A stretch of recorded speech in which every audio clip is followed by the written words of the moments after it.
Quero convidar os irmãos a abrirem suas Bíblias, irmãos, na carta de Tiago, a primeira carta de Tiago, capítulo 1. Desculpe, irmãos, carta de Pedro, tá? Primeira carta de Pedro, capítulo 1. Carta de Pedro, primeira carta de Pedro, capítulo 1, nós iremos ler do versículo 3 ao versículo 9.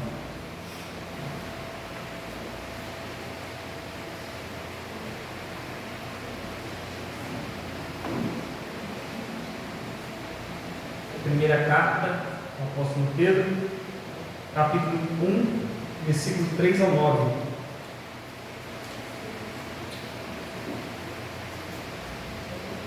Amém? Vamos ler? Diz assim a palavra de Deus: Bendito seja o Deus e Pai de nosso Senhor Jesus Cristo, que segundo a sua grande misericórdia nos gerou de novo para uma viva esperança pela ressurreição de Jesus Cristo dentre os mortos, para uma herança incorruptível, incontaminável e de que não se pode murchar, guardada nos céus para vós, que mediante a fé estáis guardados no poder de Deus para a salvação, já prestes para se revelar no último tempo, em que vós grandemente vos alegrais, ainda que agora importa, sendo necessário que estejais por um pouco contristados com várias tentações, para que a prova da vossa fé, muito mais preciosa do que o ouro que perece e é provada pelo fogo, se ache em louvor e honra e glória na revelação de Jesus Cristo, ao qual, não o havendo visto a mais, no qual, não o vendo agora, mas crendo, vos alegrais com gozo indescritível e glorioso, alcançando o fim da vossa fé, a salvação das vossas almas. Vamos orar? Pedir, irmãos, que agradecemos Deus por esta oportunidade, te louvamos, pedimos ao Senhor tua graça, Senhor, pois sabemos que nós não temos nada, somos só meros pecadores, ó Deus, mas ajuda-nos a compreender a tua palavra, que ela faça o efeito, Senhor, pela qual ela foi nos dada, Senhor, que ela produza em nós crescimento, Senhor, que nos ajude a ser melhores cristãos, possamos conhecer melhor a Cristo, Pai. Trabalha de maneira tal, Senhor, que venhamos crescer em santidade, uma vida piedosa, uma vida, Senhor, de amor ao Senhor. Ajuda-nos esta noite, oramos em nome de Jesus. Amém. Irmãos, a carta de Pedro, essa primeira carta de Pedro, que foi escrita por volta do ano 60 ao ano 63, ali, depois de Cristo, depois da morte, depois do nascimento de Cristo, é uma carta que Pedro escreve, irmãos, aos irmãos que estão em Roma, que dentro de uma província romana, na verdade, que são alguns lugares da qual a Roma da época, o grande império romano, tomava conta. E um desses lugares, como Pedro coloca aqui no primeiro versículo, é Ponto, Galácia, Capadócia, Ásia e Bitínia. E esse é um lugar que Pedro endereça essa carta para que passe entre os irmãos dessa província romana. E o intuito, irmãos, de Pedro ter escrito essa carta, o motivo dele ter escrito é para que os irmãos se fortaleçam na fé, porque os irmãos estavam passando por grandes provações, por grandes perseguições, e Pedro está intentando ajudar esses irmãos para que eles permaneçam firmes na fé, para que eles não voltem atrás, apesar das perseguições da qual eles vinham sofrendo. E provavelmente esses irmãos que estavam, irmãos, nessa província romana, desses lugares da qual eu comentei aqui, eles provavelmente eram uma mistura de cristãos judeus e cristãos gentios mesmo, não da descendência de Abraão, porque Pedro, no primeiro versículo, ele fala: Pedro, apóstolo de Jesus Cristo, aos estrangeiros dispersos, no Ponto, na Galácia, Capadócia, Ásia e Bitínia. Então, essa era a dispersão. Depois da perseguição, aconteceu a dispersão dos cristãos. Então, provavelmente era uma mistura de cristãos ali, provavelmente. Alguns podem entender que são um grupo de judeus que estavam lá, outros entendem que pode ser um grupo de gentios, porque ao longo da carta, Pedro vai usar muito do Antigo Testamento, irmãos, para explicar o Novo Testamento para esses irmãos, E então Pedro pode estar fazendo isso como uma maneira de deixar mais claro a explicação para eles, mas provavelmente era este grupo de cristãos da qual Pedro escreve. E aí, irmãos, Pedro está tentando animar esses irmãos à fé em Jesus. E a partir do versículo 3, irmãos, ele vai colocar, do 3 ao 9, como que se dá a esperança da salvação desses cristãos, o que eles receberam e como que eles devem lidar com aquilo com que eles receberam, como eles devem passar neste mundo com aquilo que eles receberam da parte de Cristo. E o versículo 3 inicia assim, irmãos: bendito seja o Deus e Pai de nosso Senhor Jesus Cristo, que segundo a sua misericórdia nos gerou de novo para uma viva esperança pela ressurreição de Jesus Cristo dentre os mortos. A primeira coisa da qual Pedro lembra esses irmãos é que eles, irmãos, receberam da parte de Deus o novo nascimento, por misericórdia de Deus. Ele lembra a esses irmãos que a salvação deles, irmãos, se deu pela graça única e exclusiva da parte de Deus. Ele fala que gerou de novo para uma viva esperança. Pedro aqui, irmãos, está colocando que a regeneração, o novo nascimento, a conversão a Cristo aquilo da qual eles receberam como o maior presente de Deus, como aquilo que Deus deu a eles como graça e como misericórdia. E essa misericórdia, irmãos, denota e lembra a esses irmãos que aquilo que eles receberam não vem por força deles, não veio simplesmente porque eles são bons ou porque fizeram coisas muito boas, mas porque a graça de Deus favoreceu a eles, porque a misericórdia de Deus os favoreceu, né? Ele louva: bendito seja Deus, o Pai de nosso Senhor Jesus Cristo, que segundo a sua grandíssima misericórdia, segundo a sua grande misericórdia, nos gerou de novo. Foi a misericórdia de Deus que enxergou os pecadores, foi a graça de Deus que enxergou vocês nos seus pecados. Não foi simplesmente, irmãos, nós que olhamos para Deus, mas Deus que foi até nós primeiramente. A Bíblia nos deixa muito claro que nós amamos a Deus porque Deus nos amou primeiro. E Pedro lembra isso a esses irmãos. Ele fala: e nos gerou de novo para uma viva esperança. Ele lembra a esses irmãos, que essa nova vida da qual eles receberam gera uma viva esperança, uma expectativa real, uma expectativa da qual eles podem olhar para a vida deles, eles podem olhar para o cotidiano deles e ter uma expectativa real. É uma viva esperança, ela produz uma realidade, não é algo que simplesmente, não é aquela expectativa de que você juntou dinheiro, comprou uma casa e logo aquele prazer de ter comprado a casa se esvaziou, ou de ter conseguido um emprego e logo aquele emprego se esvazia da sua expectativa. Mas não, é uma viva esperança, ela produz algo real no nosso coração. E ele vai finalizar o versículo 3 dizendo que isso acontece pela ressurreição de Jesus Cristo dentre os mortos. Observe, irmãos, que Deus, pela sua bendita misericórdia, Pai de nosso Senhor Jesus Cristo, gerou-nos de novo, nos deu uma viva esperança, mas não com base em nós mesmos, mas na ressurreição de Jesus Cristo dentre os mortos. O que Deus está falando aqui, irmãos? O que Pedro está dizendo para eles? Que essa viva esperança, que essa expectativa eterna, irmãos, que essa vida eterna da qual nós também esperamos, ela começou com alguém. Deus primeiramente ressuscitou alguém. E quem foi o primeiro? Jesus Cristo. Ele é o exemplo da qual vai acontecer conosco também. Paulo fala que o nosso corpo mortal se revertirá da imortalidade, que esse corpo corruptível vai se revertir da incorruptibilidade, assim como foi com o corpo de Cristo. Porque Cristo, irmãos, é o nosso irmão dentro desta família que o Pai nos trouxe como filhos para Ele.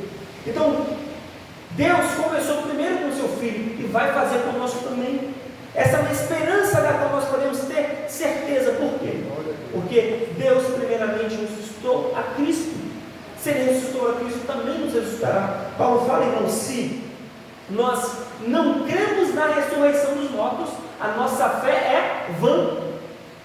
A nossa fé é vã. Se nós não cremos, irmãos, na ressurreição de Cristo, logo nós não podemos também crer na nossa ressurreição. A esperança da qual Pedro fala aqui não poderia ser vivida. Ela não poderia gerar uma expectativa real. Sabe por quê, irmãos? Por que você crê na ressurreição de Cristo? Ela foi, irmãos, um evento da qual estabeleceu a realidade da igreja. Os apóstolos viram Cristo ressuscitado. Nós vamos ver em Atos que 250 pessoas viram a Cristo depois. E por 40 dias, Cristo ressurreto esteve com eles. A ressurreição de Cristo, irmãos, é a marca da qual a igreja diz: nós vimos o Senhor ressuscitado. Nós vimos Ele. Depois nós vimos Ele indo para o céu. E esses homens, irmãos, deram a vida por isso, dizendo: nós vimos Cristo ressuscitado, Cristo ressuscitou. E por isso nós temos essa fé. Porque o apóstolo Pedro aqui, irmãos, foi testemunha dessa ressurreição. Quem escreveu isso aqui foi alguém que andou com Jesus por 3 anos e meio, viu Cristo ressuscitado e viu Cristo sendo assunto ao céu. Ele escreveu isso. Nós cremos porque os apóstolos e outros cristãos foram testemunhas oculares, estavam junto de Jesus na ressurreição do nosso Senhor. Então, nós podemos confiar nesse testemunho. Aí você fala assim: Moab, mas a nossa fé, ela só pode se basear, ela simplesmente se baseia em testemunhos. A nossa vida, irmãos, se baseia em testemunhos. Quer ver um exemplo? Como é que você sabe que você nasceu no ano que você nasceu? Porque alguém disse para você, não foi? Alguém falou que você nasceu no ano tal, na data tal. Não, mas eu tenho um comprovante, é só um escrito no papel. Então houve uma testemunha e houve uma escrita. Você confia nessa data, que você nasceu, no meu caso, em 1992. Eu confio nos meus pais, que eles falaram para mim: mas eu não estava lá, não. Eu estava lá, mas eu não lembro o que aconteceu. É um testemunho de alguém e uma escrita. Assim também a Escritura, foram testemunhas que viram a Cristo e registraram isso. A nossa fé se baseia de que esses homens observaram a ressurreição de Cristo. A nossa fé se baseia no testemunho deles. E ela é testificada, obviamente, irmãos, aonde? No nosso coração, pelo Espírito Santo. Deus usa, irmãos, esse testemunho, e o Espírito Santo vivifica isso no nosso coração. Ele afirma isso no nosso coração. Como que nós cremos que tem um homem que há 2000 anos atrás morreu e ressuscitou, e cremos nisso para a nossa salvação? A não ser pelo Espírito Santo, a não ser pela graça que Deus nos dá. Aí Pedro vai continuar, irmãos, dizendo no versículo 4: ele fez isso para quê? Para uma herança incorruptível, incontaminável, que não se pode murchar, guardada nos céus para vós. O novo nascimento, irmãos, nos deu a oportunidade de termos essa esperança, de termos essa expectativa eterna, da onde Deus, com o seu reino de forma completa, vai fazer novos céus e nova terra, onde nós reinaremos com Ele para sempre. Essa herança que nós temos, irmãos, ela é incorruptível, incontaminável, que não se pode murchar. Observe, irmãos, que herança sempre é o quê? A herança é o quê? Aquilo que você deixou para os seus filhos. Herança é isso. Nós somos participantes dessa família. Deus nos deu uma herança. Como Paulo fala, nós somos co-herdeiros com Cristo. Cristo é herdeiro deste novo reino. Nós somos co-herdeiros com Cristo. Pedro fala isso, para uma herança que nós temos, que ela é incorruptível, incontaminável, que não se pode murchar. Ela não se corrompe, irmãos. Ela não vai se desfazer. Outro, ela é incontaminável, porque Cristo é incontaminável. E você pode ficar firme, irmãos, de que essa esperança vai chegar, porque essa herança você vai tê-la em suas mãos, porque ela não pode murchar. Ela não pode sucumbir. Tudo aqui vai, irmãos, se desfazendo, na verdade. A roupa nova que você comprou hoje já não é mais nova. O carro que era novo na época que você comprou, você não consegue mais vender pelo mesmo preço. As coisas vão perdendo valor, as coisas vão se desfazendo. Mas a herança da qual, irmãos, Deus nos prometeu, ela não pode murchar, ela não pode diminuir. Tudo murcha nesse mundo. Dizem, irmãos, que tem, segundo Adalto Lourenço, a lei da termodinâmica diz que o mundo está envelhecendo, as estrelas estão morrendo. Dizem que o universo está indo, irmãos, diminuindo na verdade. Ele se expande, mas ele vai ficando mais velho. O mundo está acabando na verdade, no fim das contas. Mas a esperança da qual Deus nos deu, irmãos, não murcha, ela não envelhece. Sabe por que, irmãos, Deus nos dá essa esperança? Querendo ou não querendo, a idade vai chegar. Uma pessoa, hoje eu tenho 32, por exemplo, como que passou rápido a idade? Por que eu cheguei tão rápido nessa idade assim? A gente fica se indagando nessas coisas. O vigor vai se desfazendo. Talvez a nossa expectativa na fé em Deus, irmãos, diz, nossa, que mundo terrível.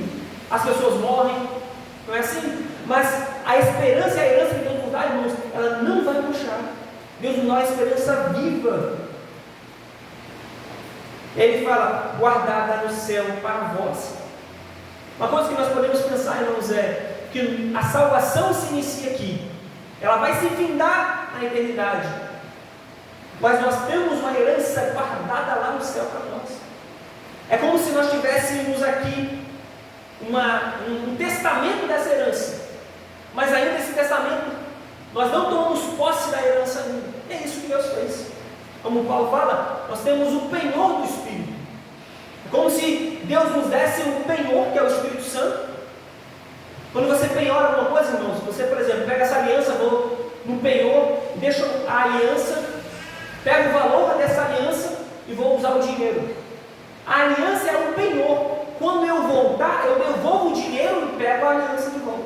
É isso que Deus fez. Deus deixou o Espírito como penhor. Ele é aquele que sela. Nós que temos o Espírito Santo, quando Deus vier, quando Cristo vier buscar a igreja, o Espírito Santo é que vai nos levar a Cristo. Ele é o que nos garante essa herança. Então ela está guardada nos céus para nós. Pedro fala, ela está guardada no céu para nós. Nós podemos ter essa confiança. Aí o versículo 5, irmãos, ele vai dizer como que ela está guardada nos céus. Ele fala, versículo 5, que mediante a fé estáis guardados no poder de Deus para a salvação, já prestes para se revelar no último tempo. Essa herança está guardada, irmãos, mediante a fé, mas não a fé isolada. Ela está guardada no poder de Deus. Que mediante a fé estáis guardados no poder de Deus para a salvação. Essa herança, então, irmãos, está vinculada à fé que Deus nos deu. Irmãos, e aqui, da qual eu queria dar mais ênfase, aí, o que Deus dá mais importância para nós, irmãos, é uma única coisa: a nossa fé. Deus se importa nesse percurso de vida que nós temos, nesse período que nós cremos em Jesus e estamos andando aqui. Que Deus quer fazer conosco é guardar a nossa fé até o fim. É isso que Ele quer fazer, irmãos, para que nós tenhamos essa esperança em nossos corações no fim da nossa vida, quando tudo acabar. Deus está preocupado, irmãos, em guardar a sua fé no poder dEle. Observe outra coisa, irmãos. Sempre há uma ação de Deus em nos guardar, em nos proteger, em nos fortalecer. O texto fala que mediante a fé estás guardados no poder de Deus. Uma certa ocasião, os discípulos, Jesus falou assim: o diabo pediu para cirandar vocês. Aí Jesus vira para Pedro e diz: mas eu roguei por ti, Pedro, para que a tua fé não esmoreça. Jesus estava preocupado com a fé de Pedro, irmãos, para que ela não viesse a esmorecer. Aqui, a herança está mediante a fé, está guardada no poder de Deus. Deus tem guardado também a nossa fé, irmãos. Deus tem nos ajudado. E sabe qual o meio da qual, irmãos, Deus tem nos ajudado a guardar a fé? Ouvindo a palavra, estando nos cultos, estando com os irmãos, recebendo a palavra de Deus nos nossos corações. Aí ele fala, já prestes para se revelar no último tempo. Então, essa herança há de se revelar, irmãos, neste tempo. E o que Deus está guardando para que isso aconteça é a nossa fé.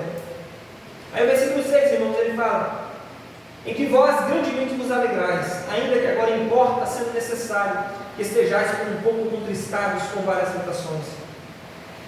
Aí ele fala, irmãos, que essa fé produz em nós, irmãos, grande alegria, em que vós grandemente vos alegrais. Vocês se alegram com essa expectativa de ter essa esperança. Vocês se fortalecem em alegria. Vocês fazem com que a sua fé seja firme e constante, porque vocês se alegram nela. Aí ele fala assim: ainda que importa, sendo necessário que estejais por um pouco contristados com várias tentações, que apesar das tentações, que apesar das tribulações, ainda assim vocês estão alegres. Isso, irmãos, é que nós devemos ter como cristãos. É o que Paulo fala, que as momentâneas tribulações, irmãos, vão gerar um peso de glória eterna nos céus.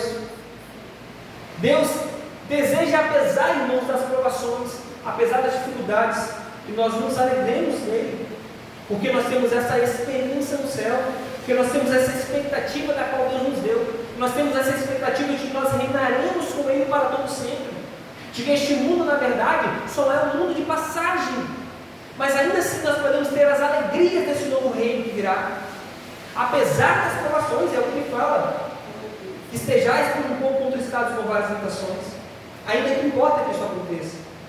Aí, irmãos, ele fala, sendo necessário ter essas provações, porque, irmãos, nem sempre é necessário, porque Deus sabe o momento da qual ele vai dar a aprovação, e as tentações e as dificuldades. Ele sabe o momento de dar a tentação e de tirar. Lembra de Jó? Por um bom tempo, por um longo período, Jó aparentemente estava bem tranquilo. Em um dado momento, Deus quis provar a Jó. Deus quis provar a Jó. Em um tempo, Abraão passou por muitos anos, irmãos, sendo a sua fé testada, e nunca a sua oração respondida. Qual era a intenção de Deus? Provar a fé de Abraão. Muitas vezes, irmãos, as tribulações, as dificuldades serão necessárias. Serão necessárias. Aí ele vai dizer assim: por que isso?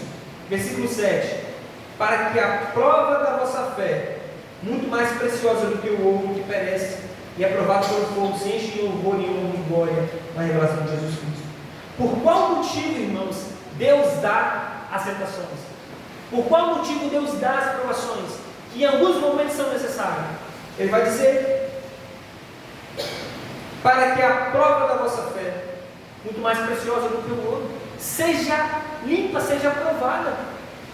Deus intenta, irmãos, uma coisa: provar a nossa fé em todo esse percurso. Deus vai usar, irmãos, as nossas provações, as nossas dificuldades para provar a nossa fé, para manter a nossa fé viva, para manter a nossa fé limpa. Ele fala: ela é mais preciosa do que o ouro que perece, que é provado pelo fogo. O ouro, irmãos, para chegar no seu estado da qual nós vemos como joia, ele é limpo, ele é passado por várias temperaturas e tirado as impurezas, tirado aquilo que não presta, aquilo que não deixa ele brilhoso como ele deveria ser. Ele é muito precioso, mas para ele se tornar limpo perfeitamente, ele precisa passar pelo fogo. É assim, irmãos, as provações. A fé, então, como Pedro coloca aqui, presta atenção, irmãos, a fé aqui é aquilo que você tem mais precioso para guardar. A fé é o que mais importa na sua vida.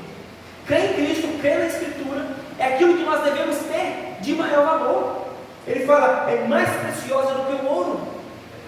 E só tem, irmãos, um jeito de provar a fé. É muito interessante isso. São as provações. Não tem outra maneira, não tem outro jeito da fé ser provada. E muito bem, irmãos, o pastor Augusto Nicodemus coloca assim: não teria outra maneira da fé ser provada. Sabe por quê? Porque quando vem as tentações, irmãos, as provas, nós somos tirados desta terra, somos mais elevados as coisas celestiais. Pensa quando chega uma doença da qual nós não temos condições de curar. Quando perdemos o emprego, quando a casa enche de água, perdemos o nosso imóvel, perdemos nossos bens, aonde nós nos fortalecemos? Quando alguém morre, nosso parente, quando que a nossa fé é fortalecida? A nossa fé é fortalecida nas provações, nas dificuldades. Deus intenta as provações, irmãos, não para a nossa queda, não para o nosso mal, mas sim para o nosso bem, para que ela seja fortalecida. E assim ele fala: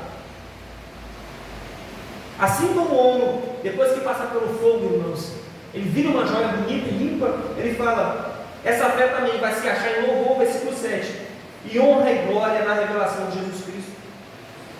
Sabe por que, irmãos, Deus prova e os cristãos passam por provações, tentações e dificuldades neste mundo, mais do que todas as outras pessoas neste mundo? Porque quando Cristo vier, irmãos, e o versículo 7 diz, na revelação de Jesus Cristo, quando Cristo se revelar neste mundo, sabe o que vai acontecer com os cristãos, irmãos? Eles vão glorificar a Deus pela vida da qual eles tiveram em confiança quando ninguém queria crer em Jesus. Quando ninguém queria crer em Jesus, nós cremos. Quando as dificuldades batiam na porta, nós continuávamos crendo em Cristo. Quando os cristãos eram perseguidos no mundo antigo, irmãos, continuaram perseverança na fé em Jesus. Pensa nisso, irmãos. Como que Deus é glorificado nisso? Olha, este povo passou por tribulação, dificuldade, perto da morte, falaram para negar a fé, falaram para eles desistirem de mim, mas ainda assim permaneceram firmes.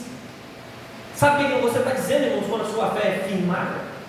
Quando você vence as provações, tendo fé em Jesus ainda, passando por dificuldades. Sabe por quê, irmãos? Deus é glorificado, Ele passou por tudo, mas ainda assim a fé dele permaneceu. Você está dizendo que Deus é bom, que Deus é a melhor coisa que você tem. Você está dizendo que Deus vale mais do que tudo. Você está glorificando a Deus quando a sua fé é provada. E a fé, irmãos, tem que ser provada, sabe por quê? Porque a nossa fé oscila. A nossa fé muitas das vezes tem dúvida, a nossa fé muitas das vezes coloca Deus em xeque. Muitas das vezes passamos por tribulações e dizemos, por que Deus fez isso comigo? Sabe o que Deus fez? Deus precisa purificar a fé, para que na revelação de Cristo, o nome dele seja glorificado.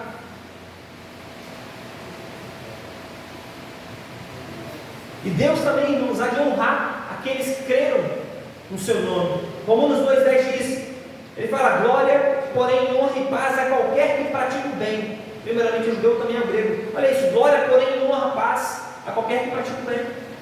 Olha como que nós também seremos, irmãos, glorificados, não no sentido como Cristo é glorificado, mas honrados, dizer assim, porque a nossa fé foi provada, irmãos, e passada pelo fogo.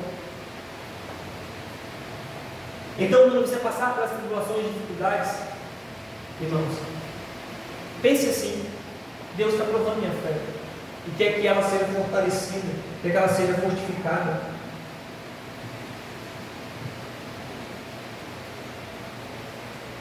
Certo, irmãos, no tempo do cristianismo, nos primeiros séculos ali da igreja, houve uma perseguição terrível, irmãos, contra esses cristãos aqui. Neste tempo que Pedro escreveu essa carta, acho que logo depois de 63 para frente, Pedro e Paulo vão ser mortos. Vários cristãos daquela época seriam mortos, seriam os perseguidos, atacados. Nero, depois de tocar fogo em Roma, não se sabe exatamente se foi ele, mas talvez pode ter sido a pedido dele, ele perseguiu os cristãos, irmãos, de forma ferrenha. E essa fé, irmãos, só iria permanecer se assim fosse uma fé genuína, se tivesse uma expectativa real, se aquilo fosse real no coração deles. Eles nunca colocariam os filhos em xeque, nunca colocariam a própria vida em xeque, a não ser que essa fé fosse verdadeira, a não ser que tivesse uma esperança verdadeira, viva em seus corações. Pedro está dizendo, apesar das tentações, as provações servem para provar a vossa fé, que Cristo será glorificado. Anos mais para frente, irmãos, tem uma carta de Plínio, o jovem, é quando ele era um governador da Bitínia, irmãos. Essa carta foi escrita no ano 110 mais ou menos, e foi endereçada a Trajano, que era o imperador de Roma naquela época. E Plínio, irmãos, pergunta a Trajano o que ele deveria fazer com os cristãos. Ele escreve nessa carta, tem alguns irmãos pesquisarem na internet sobre essa carta. Ele pergunta nessa carta o que ele deveria fazer com os cristãos. Se ele deveria prender, se ele deveria matar. Ele pergunta àqueles que desistiram da fé em Cristo: eu devo absolver ou devo matar eles? Aí ele fala assim, nessa carta, eu devo perseguir os cristãos ou não? Vários desses questionamentos. E na carta ele fala: eu já mandei matar alguns, depois de inquirirem contra eles várias vezes. Ele perguntou uma vez, a pessoa não negou a Cristo. Perguntou a segunda, ele não negou a Cristo. A terceira vez ele foi e mandou matar. O governador mandando matar as pessoas porque creram em Cristo. Aí o imperador, irmãos, responde que ele não deveria perseguir os cristãos, mas se alguém fosse denunciado como cristão, deveria ter uma inquirição contra aquele cristão, e se ele não se declinasse da fé dele, ele seria morto. E a carta fala que o Plínio, irmãos, mandou torturar 2 escravas que eram diaconisas. A carta fala isso. Mas ele simplesmente não encontrou nada, a não ser alucinações e cultos estranhos da qual eles falaram. E o próprio Plínio fala que o crime deles era se reunir de manhã, cantar hinos a Cristo e comer uma comida estranha. Era isso que era a acusação dos cristãos. Pedro está escrevendo, irmãos, para que a fé desses irmãos sejam fortalecidas, para que eles não voltem atrás. Assim, irmãos, toda a nossa provação, toda a nossa tentação é para fortalecer a nossa fé.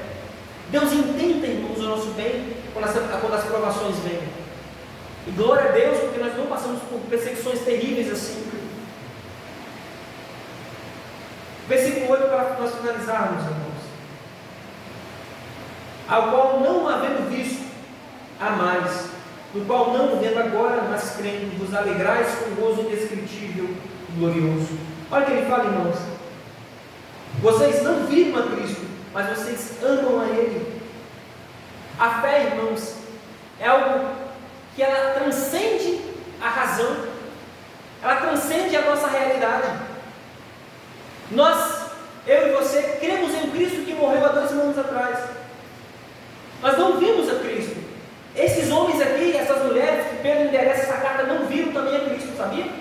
Essa carta, provavelmente, irmãos, tinha uns 30 anos da qual Jesus já tinha subido ao céu.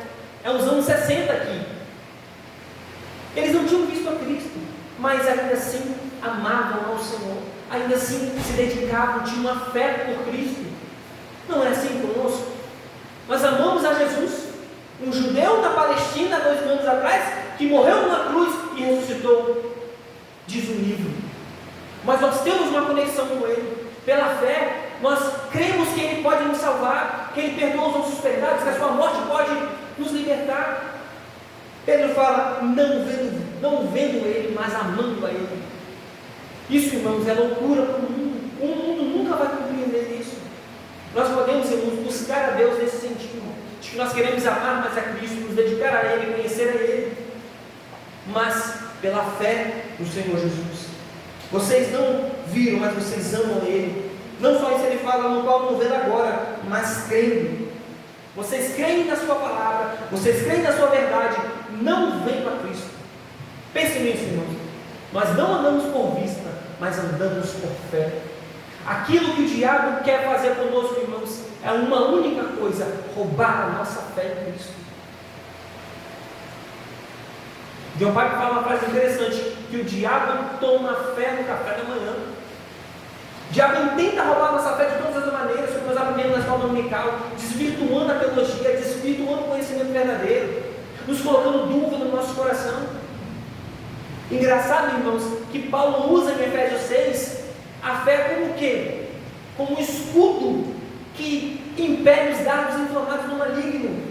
A fé, irmãos, é aquilo que nós temos como um bastião, que molda a nossa vida, que molda o nosso mundo, que vivemos por ela. Como o Sérgio explicou aqui essa manhã, que é a fé no sentido de corpo de doutrina, que cremos na verdade do Senhor, que Cristo é Deus, que existem 3 pessoas na Trindade, são, irmãos, ensinos a qual a nossa fé precisa estar baseada. Ele fala: vos alegrais com dor, com gozo indescritível e glorioso. Olha essa alegria, irmãos. É um gozo que não tem, que palavras não conseguem expressar. Você já sentiu essa alegria? Um gozo indescritível, um prazer em Deus. Você não consegue explicar para as pessoas. Toda vez a gente fala para as pessoas: oh, você tem um buraco no seu coração que só cabe Deus. Mas o cristão genuíno conhece essa alegria, irmãos, de que ele recebeu a Cristo, que ele entendeu como pecador ele era e que foi perdoado, que agora ele é salvo, que ama o Senhor, uma alegria no Senhor. Nós chamamos, alegria da salvação, com gozo indescritível e glorioso. Glorifica Deus, o torna Deus grande. Ele fala assim, e o objetivo disso tudo é o que? O versículo 9: alcançando o fim da vossa fé, a salvação das vossas almas. O fim, então, irmãos, o objetivo final, então, da nossa fé é a salvação das nossas almas. Entenda uma coisa, irmãos: nós somos salvos e somos salvos quando cremos em Cristo, somos salvos, mas estamos em contínua salvação até a nossa fé chegar no fim, quando nós herdarmos essa herança, que é o que Pedro fala aqui: o fim da nossa fé, a salvação das vossas almas. Toda a intenção de Deus, irmãos, é manter a sua fé até o fim. Nós precisamos perseverar em Cristo, irmãos, que o objetivo de Deus é manter a nossa fé firme. Então, irmãos, permaneça lendo a Escritura, meditando nela, evitando o pecado, para que o nosso coração não se endureça, buscando o Senhor, conhecendo mais e mais. Quanto mais nós nos aproximamos dele pela sua palavra, mais nós o amamos, mais cremos nele. E talvez, irmãos, nós, por muitas das vezes, não sentimos essas alegrias aqui, porque não nos apegamos a Cristo como deveríamos nos apegar. Mas permaneça pensando assim: a fé é o que você tem de maior valor, e que Cristo quer fortalecer ela a cada dia. Quer fortalecer ela a cada dia. Quando vier as dúvidas e dificuldades: será que eu sou cristão mesmo? Ou será que o cristianismo é verdade? Então busque conhecer a Deus, a sua palavra, e se fortalecer a cada dia nele. Amém? Vamos orar e agradecer ao Senhor. Te louvamos, Senhor, pela tua graça, te louvamos por mais uma vez estar aqui. Obrigado, Deus, pela tua palavra, por tudo que o Senhor nos falou esta noite, Pai. Pedimos ao Senhor que o Senhor nos ajude a crescer na tua graça, no teu conhecimento, que a nossa fé seja fortalecida em ti, e que, mesmo que haja perseguições, Pai, tentações, dificuldades, a nossa fé permaneça firme, meu Deus, fortalecida em ti. Obrigado, Senhor, pela tua salvação, obrigado pela tua graça. Abençoa cada um dos irmãos aqui, Senhor, em nome de Jesus. Amém.